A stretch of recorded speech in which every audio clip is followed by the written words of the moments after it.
नमस्कार, मैं हूं दिबांजलि मोइत्रा। देश के हर राज्य के हर जिले को सही तरीके से चलाने के लिए एक बड़े अधिकारी की नियुक्ति की जाती है, जिसके तहत पूरा जिला उसके नीचे काम करता है। उसका नाम होता है जिला अधिकारी। उसके साथ ही साथ एक और अधिकारी उसके समानांतर काम करता है, जो अपराध को नियंत्रित करता है, जो उसी जिला अधिकारी के समकक्ष होता है, जिसे पुलिस अधीक्षक कहते हैं, जो पुलिस विभाग का सबसे बड़ा अधिकारी होता है। तो आज हम इन्हीं दोनों पदों पर काम करने वाले आईएएस आईपीएस अधिकारियों के बारे में बताएंगे और इनके सिलेक्शन, सैलरी, काम के तरीके के बारे में क्या अंतर है और क्यों है, ये सारी बातें आज हम आपके सामने रखेंगे। संघ लोक सेवा आयोग यानी यूपीएससी की परीक्षा पूरे भारत में सबसे मुश्किल परीक्षाओं में से एक मानी जाती है। हर साल लाखों उम्मीदवार इस परीक्षा में बैठते हैं और सपना देखते हैं कि आईएएस या आईपीएस का पद हासिल करेंगे। आईएएस यानी इंडियन एडमिनिस्ट्रेटिव सर्विस, जिसके जरिए आप ब्यूरोक्रेसी में एंट्री करते हैं और चुने जाने के बाद उम्मीदवार विभिन्न मंत्रालयों, विभागों या जिलों के मुखिया बनाए जाते हैं।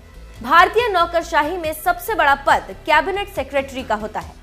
तो वहीं आईपीएस यानी कि इंडियन पुलिस सर्विस के जरिए कोई भी आदमी पुलिस महकमे के आला अफसरों में शुमार होता है। इसमें ट्रेनी आईपीएस से डीजीपी या इंटेलिजेंस ब्यूरो सीबीआई चीफ तक पहुंचा जा सकता है। यूपीएससी परीक्षा 3 माध्यम से आयोजित की जाती है, जिसमें पहला प्री, दूसरा मेंस और तीसरा इंटरव्यू होता है। इसी के बाद चुने हुए उम्मीदवार देश के कोने कोने में जाते हैं। आईएएस और आईपीएस में क्या अंतर होता है?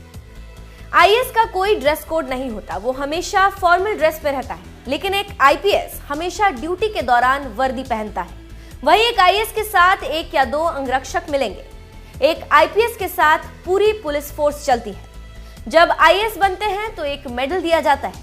इसके विपरीत जब आईपीएस बनते हैं तो स्वॉर्ड ऑफ ऑनर अवार्ड से सम्मानित किया जाता है। एक आईएएस अधिकारी लोक प्रशासन और नीति निर्माण और कार्यान्वयन के लिए जिम्मेदार होता है, यानी सरकार जो नीतियां बनाती है उन्हें लागू करवाने का काम एक आईएएस अधिकारी करवाता है। वहीं इसके ठीक उलट एक आईपीएस अधिकारी कानून और व्यवस्था बनाए रखने और क्षेत्र में अपराध रोकने की जिम्मेदारी लेता है। आईएएस और आईपीएस की शुरू के 3 महीने की ट्रेनिंग लाल बहादुर शास्त्री राष्ट्रीय प्रशासन अकादमी में होती है, जिसे फाउंडेशन कोर्स भी कहते हैं। फिर उसके बाद आईपीएस प्रशिक्षुओं को सरदार वल्लभ भाई पटेल राष्ट्रीय पुलिस अकादमी हैदराबाद भेज दिया जाता है, जहां उन्हें पुलिस की ट्रेनिंग दी जाती है। हम पहले ही बता चुके हैं कि जो उम्मीदवार आईएएस ट्रेनिंग में टॉप करता है उन्हें मेडल और आईपीएस ट्रेनिंग में टॉप करने वाले उम्मीदवार को स्वॉर्ड ऑफ ऑनर दिया जाता है।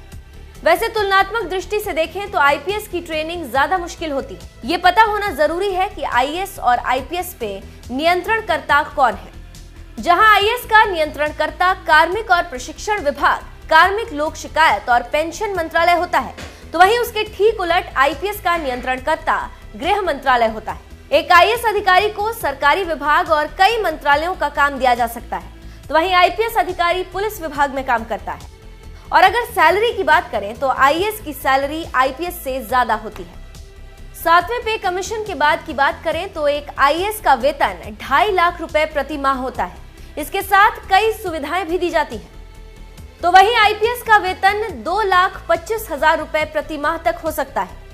यहाँ पर आपको बता दें कि एक क्षेत्र में आईएएस एक ही होता है और वहीं आईपीएस एक से अधिक हो सकते हैं। रैंक की बात करें तो आईएएस सर्वोच्च रैंक है। एक आईएएस ही किसी जिले का डीएम बनता है, वहीं एक जिले में एसपी एक आईपीएस ही बनता है। आईएएस और आईपीएस दोनों ही सेवाओं का जॉब प्रोफाइल बहुत ही सर्वोच्च माना जाता है और दोनों ही बहुत शक्तिशाली पद है। लेकिन आईएएस एक डीएम के रूप में काफी ज्यादा शक्तिशाली होता है, तो वहीं एक आईपीएस के पास केवल अपने विभाग की जिम्मेदारी होती है। डीएम के रूप में एक आईएएस अधिकारी पुलिस विभाग के साथ ही साथ अन्य विभागों का भी मुखिया होता है। यहाँ पर कुछ हैरतअंगेज बात बता दें, जिसे जानकर आप चौंक जाएंगे कि कुछ कारणों से आईपीएस से ज्यादा शक्तिशाली आईएएस को माना जाता है। पहला कारण यह है कि राज्य का डायरेक्टर जनरल ऑफ पुलिस यानी कि डीजीपी राज्य का एक शक्तिशाली पुलिस अधिकारी होता है, लेकिन उसे गृह सचिव को रिपोर्ट करना पड़ता है।